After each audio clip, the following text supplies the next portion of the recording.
کیسر روم کے دربار میں نا ایک بڑی مشہور روایت ہے کہ جب اس کے پاس نبی پاک صلی اللہ تعالیٰ علیہ وسلم کے نبوت کے بارے میں اطلاع پہنچی تو اس نے کہا یہاں کوئی سردار ہونا اہل عرب کا تو لاؤ، تو ابو سفیان کو لے گئے۔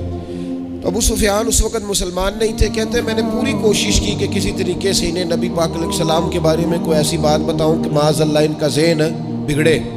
ابو سفیان کہتے ہیں میں نے بادشاہ سے کہا، میں نے کہا بادشاہ ایک عجیب بات بتاؤں تمہیں؟ بتاؤ۔ کہنے لگے انہوں نے ایک عجیب دعویٰ کیا ہے کہ میں رات کے تھوڑے سے حصے میں مسجد حرام سے مسجد اقصیٰ گیا ہوں، پھر ساتوں آسمانوں ساتوں زمینوں لو کرسی اور سب کو دیکھ آیا ہوں۔ اب اس دور میں نا جو بندہ اونٹ کی سواری پر یا گھوڑے کی سواری پر مسجد حرام سے مسجد اقصیٰ جانا چاہتا تھا اسے 2 مہینے لگتے تھے، اور یہاں قرآن کہتا ہے لیلن، پوری رات نہیں، رات کا بھی تھوڑا سا حصہ۔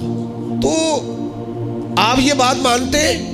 وہ کیسر روم چپ کر گیا، بات بڑی مشکل تھی کہ رات کے تھوڑے سے حصے میں مسجد اقصیٰ جانا آنا یہی بڑا مشکل تھا، اور پھر آگے کی بات تو ویسے ہی وراء الورا ہے۔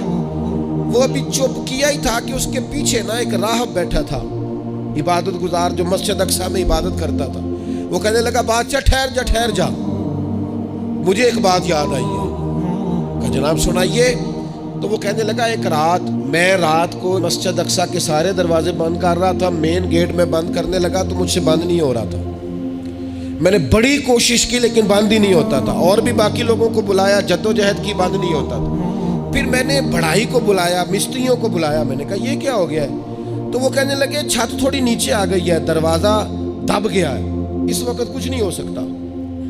کہتے میں دروازہ کھلا چھوڑ کے چلا گیا، لیکن جب میں صبح آیا نا تو خوشبو ایسی انوکھی تھی کہ وہ نا دل اور دماغ کو معطر کرتی چلی جا رہی تھی۔ رنگ ڈھنگ نہ دو، تھوڑی دیر ہوئی ایک آیا کالیاں زلفاں والا، تھوڑی دیر ہوئی ایک آیا کالیاں زلفاں والا، ایویں 2 گھڑیاں میرے من وچ رکیا ہے۔ تھوڑی دیر ہوئی ایک آیا کالیاں زلفاں والا، ایویں 2 گھڑیاں میرے من وچ رکیا ہے، ایویں 2 گھڑیاں میرے من وچ رکیا ہے تے کر گیا نور اجالا، نیرا اجالا نہیں، نور اجالا۔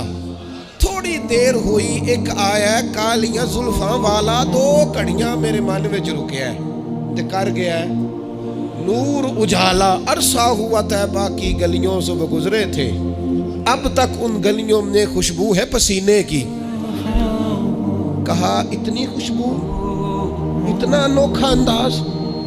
اور پھر میں نے اچانک نظر کی تو مجھے نا وہاں جانور کے بندنے کے آثار بھی نظر آئے، اور پھر جب میں اندر گیا تو میں وہ رہنائی بتا نہیں سکتا بادشاہ کیا تھی، اور حال یہ تھا کہ اب میں نے دروازہ بند کیا ہے نا تو دروازہ بھی آرام سے بند ہو گیا۔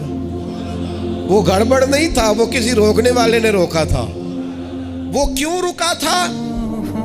ہمارے صوفیاء کہتے ہیں آپ کو پتہ ہے کہ 18,000 سال کا سفر نبی پاک علیہ السلام نے طے کیا، لیکن جب حضور تشریف لے گئے تو پانی چل رہا تھا تو چلتا رہا، کنڈی ہل رہی تھی تو ہلتی رہی، بستر گرم تھا تو گرم رہا، اور کائنات ساری کی ساری روک بھلا کیوں گئی؟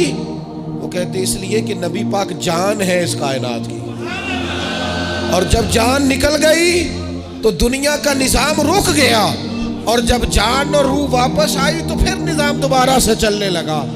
اعلیٰ حضرت فاضل بریلوی کہتے ہیں جان ہے وہ جہان کی، اور اگلی بات اس سے بھی نرالی ہے، کہتے ہیں جان ہے وہ، آج جہان ہے نا، اس کا مطلب ہے جان بھی ہے، تو زندہ ہے واللہ تو زندہ ہے، کہتے ہیں جان ہے وہ جہان کی، اور جان ہے تو جہان ہے، اگر جان ہے تو جہان ہے، کروں تیرے نام پہ جان فدا، نام بس ایک جان 2 جہاں فدا، میرا 2 جہاں سے بھی نہیں جی بھرا، میں کروں کیا کروڑوں جہاں نہیں۔ عزیز دوستو، وہ کہنے لگا، شخص کہنے لگا میں نے وہ رات ساری دیکھی ہے، یہ جو کہہ رہے ہیں نا وہ مسجد اقصیٰ آئے تھے، بادشاہ مجھے قسم ہے اللہ کی وہ آئے تھے، وہ 2 کڑیاں میرے من وچ رکے ہیں، وہ کر گئے نور اجالا۔ ڈالا۔ ابو سفیان کہتے ہیں جس بات پر میں انہیں گڑبڑ کرنا چاہتا تھا ان کی تصدیق تو بغل سے نکل آئی۔ سبحان الذی اسریٰ بعبدہ۔